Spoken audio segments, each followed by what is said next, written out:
Cherie Hansen here. I have a blog which I need to juice up and start writing on with 72,000 subscribers. And I also have this YouTube channel. I thank you heartily for tuning in to my videos. My intention is to make the process of grounding yourself and growing your spirit less conflicted and filled with drama than mine was. My intention is to use myself as the best bad example. You know, if you watch somebody playing golf and they're just horrible, you're more encouraged to get out on the green and not worry about your score. So for me, my intention is so very clear. I ask you to subscribe to my YouTube channel. I ask you to share my videos with other people who are experiencing struggle, who are working their way through childhood wounding and the mass of challenges we have just being in a body. Lately, I have been experiencing a lack of optimism because it has been 7 months of not being able to take a step without pain and not being able to sleep through the night without pain because my hip joint has failed. As always, I look at this as an opportunity to, it's kind of like a spiritual x-ray. You know, like, how are you? And the next question is, how are you really? And when I'm put into this place of conflict, what happens to me is I can see where my wounding is rising up. If I am not able to achieve physical goals, if I'm not able to focus in my life, then what is my value? What is my worth?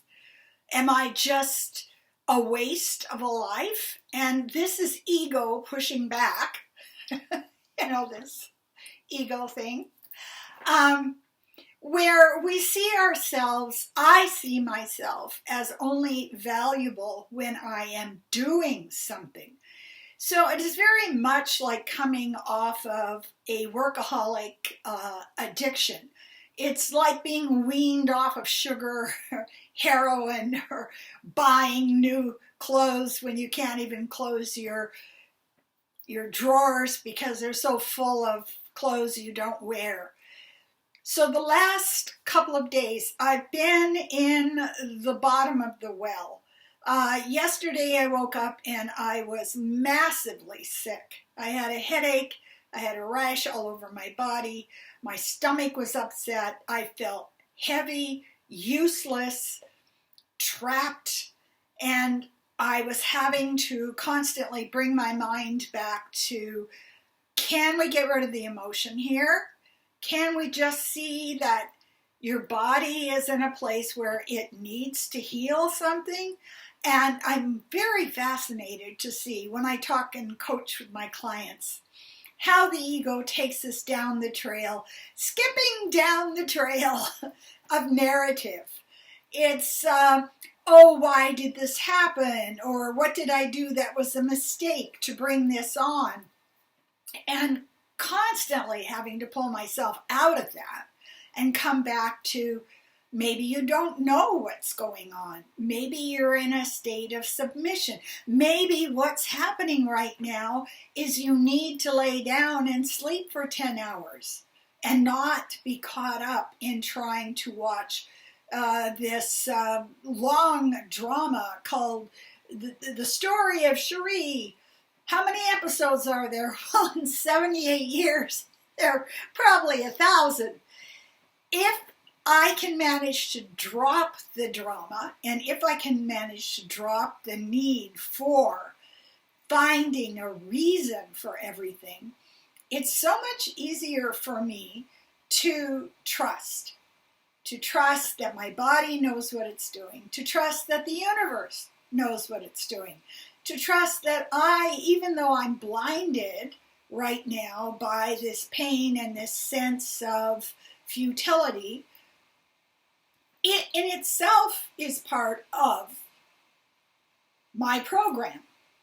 The it in itself is part of my way of growing my spirit. I don't like it, but there is something being taught to me right now, and I wanted to share that with you. What is being taught to me is compassion. Compassion for everyone who lives in a body. Compassion for everyone who smacks into the boulder of physical limitations, who is having to cope, who isn't in a state of radiant health. What I know I can come away with after this experience is far more empathy for other people that are living hour to hour. To get into a place where I realize, as the Buddhists say, the first great suffering is when we are born and we realize we're in a body. It's no carnival fun ride. It's more like going into the jaws of hell. It's like, oh my God, the body takes so much maintenance and focus. So I was tempted by despair. I was tempted by just a feeling, and this is ego working on me, that I'd somehow failed. If I were successful, I would have no pain. If I were successful, I would have no physical limitations. And as I looked at that ego story, I thought how ridiculous it was. Does that mean that everybody that comes up against a physical disability or a period of illness is somehow a failure at living? That is just horrendous to hold that core belief in my system. So what happened this morning was really interesting. I got up after I'd slept 10 hours yesterday, and every time I woke up, I was like, it's kind of like, okay, I'm going to go through this door of consciousness and see what the day is like. And it's like, oh, hell no. No, I can't do this. And so then I would go back down into numbing out sleep, healing myself sleep, and try, as I was surrendering to the need for sleep, to not see it as a failure. Takes a lot of work, mindfulness. Don't let anybody tell you it's an easy road. It's not. So I woke up this morning tentatively stepping out onto the surfaces of my body, the skin, my stomach, my neck, my head, my leg, just like feeling everything, what's happening, what are the messages. And I sat down in my throne, the free throne I found along the street that said, "Take me free." And what I could see there was untended grief. So it's like you go out into the back garden to see what the garden looks like. And it's untended. It has weeds. It has spiraling growth over it. It has your neighbor's cat poo in it.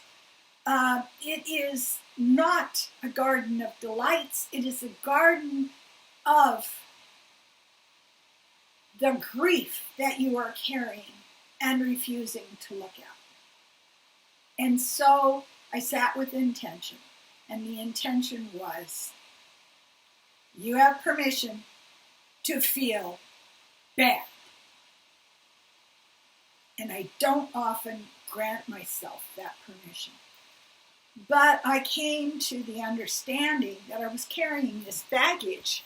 I was carrying this heavy weight of being isolated, being alone, having so many dental surgeries, not having enough money to cover my expenses, being unable to see my family. This, at first, fear of dying that came with COVID. I mean, my God, my age cohort was lined up against a wall. 30-year-olds are out there frolicking, and people who are close to 80 are like, ah! So we all have different realities, right? So I came to a place where I understood that I had had enough. I couldn't carry anymore. I couldn't carry any more pain. I couldn't carry any more frustration. So what do we do at this point? This point is the point where we sit down by the river and simply weep. We are in a place where we realize that being human is damned hard. It's difficult. And pushing down the reality of what I am feeling does nothing for me, nothing at all. And then, after I had had my grieving period, I opened up my email and I had an opportunity to look at my numerology. I went back and looked at that, and it reminded me of who I am, who my spirit is, what my soul's desire is, how I'm on this earth. And I know others find this strange, but I've always known my path was a spiritual path. I'm not like other people. I accept this. What can I do? All I can do is help other people to get to a place of groundedness, calm, and compassion. Just a hell of a lot faster than I did. And that's my goal. So I got there today, and I wanted to share that with you. It is a struggle. There is no magic solution. So if you know someone who is in struggle, if you know someone that you think could benefit from someone who is wise because they were so stupid, it's a special gift.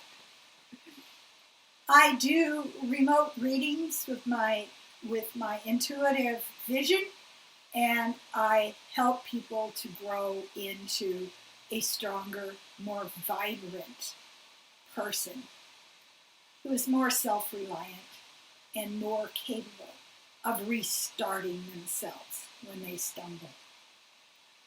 I thank you very much. I ask you to subscribe. I ask you to share with people who are in struggle. It is a time of struggle. We need to accept this and instead of fighting it. Love out to you. Thank you for tuning in.